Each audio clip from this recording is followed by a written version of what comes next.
அனைவருக்கும் வணக்கம். எங்களுடைய கருத்துக்கள் இந்த சமூகத்திற்கு பயனுள்ளதாக இருக்கிறது என்று நீங்கள் விரும்பினால் எங்கள் ஜிபேயில் யூபிஐ ஐடி மூலமாக எங்களுக்கு பங்களிக்கலாம். மேலும் சிறப்பான முறையில் பல விஷயங்களை வெளிக்கொண்டு வருவதற்கு நீங்கள் அளிக்கும் சிறு பங்களிப்பு கூட எங்களுக்கு மிகப்பெரிய பயனாக இருக்கும் உறவுகளே.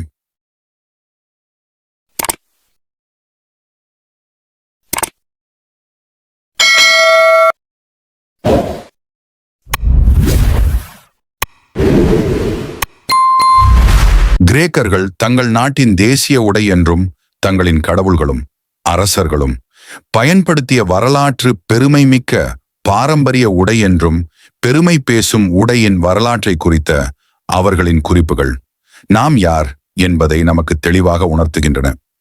கிரேக்கர்களின் தேசிய உடையை அவர்கள் பல்லா என்று அழைக்கின்றனர். இந்த பெயர் எப்படி வந்தது என்ற வரலாற்றை ஆராயும் போது வெகு தூர கிழக்கு பகுதியில் இருந்து பெரும் கப்பல்களில் பள்ளர் என்ற மக்கள் வந்ததாகவும் அவர்கள் மிகப்பெரிய கடலோடிகள் என்றும் அவர்கள் மீன் சின்னத்தை தங்கள் குலக்கொடியாக கொண்ட மிக பழமையான அரச வம்சத்தை சேர்ந்தவர்கள் என்றும் குறிப்பிடுகின்றனர்.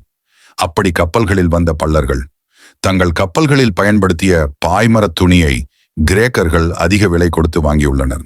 அதாவது நாம் நம் மரக்கலங்களை துடைக்க பயன்படுத்தியும் அழுக்கு துணிகளை அதிக விலை கொடுத்து வாங்கித்தான் கிரேக்கர்களின் அரசர்களே அணிந்துள்ளனர்.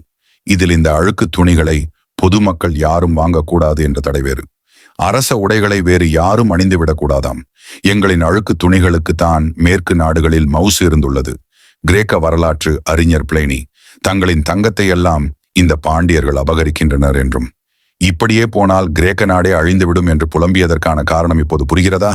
அது மட்டுமா, இந்த கிரேக்கர்களும் ரோமானியர்களும் ஒரு காலத்தில் நம் பாண்டிய நாட்டில் கூலிக்கு நம்மிடம் அடிமையாய் கிடந்ததை அவர்களே பெருமையாக எழுதி வைத்துள்ளனர்.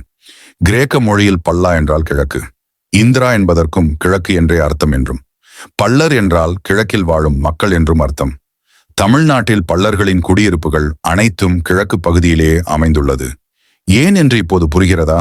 அது மட்டுமா, கிரேக்கர்களின் அரச உடையை நெய்தவர்களான வாதிரியா பள்ளர் இன்றும் எம்மோடு வாழ்ந்தே வருகின்றனர். உலக வரலாறுகள் எல்லாம் இப்படி எம்மை பற்றி பதிந்து வைத்துள்ளன நிலையில் மூவேந்தர்களாக இம்மண்ணை நாங்கள் ஆண்டவர்கள் என்றால் பலரும் துடித்துக்கொண்டு அப்படி சொல்லாதே என்கின்றனர். அவர்கள் சொல்வதிலும் அர்த்தம் உள்ளதுதான். உலகையே அடக்கி ஆண்ட நீங்கள் மூவேந்தர் என்று சொல்லி தமிழகத்தோடு உங்களை சுருக்கி கொள்ளாதீர் என்று மறைமுகமாக நமக்கு உணர்த்துகின்றனர் போலும். நம் அன்பான எதிரிகளின் விருப்பத்தை நிறைவேற்றுங்கள். இனி மூவேந்தர் வரலாறு பேசாதீர்கள், உலக வரலாறு பேசுங்கள். எங்களுடைய கருத்துக்கள் இந்த சமூகத்திற்கு பயனுள்ளதாக இருக்கிறது என்று நீங்கள் விரும்பினால் எங்கள் ஜிபேயில் யூபிஐ ஐடி மூலமாக எங்களுக்கு பங்களிக்கலாம். மேலும் சிறப்பான முறையில் பல விஷயங்களை வெளிக்கொண்டு வருவதற்கு நீங்கள் அளிக்கும் சிறு பங்களிப்பு கூட எங்களுக்கு மிகப்பெரிய பயனாக இருக்கும் உறவுகளே.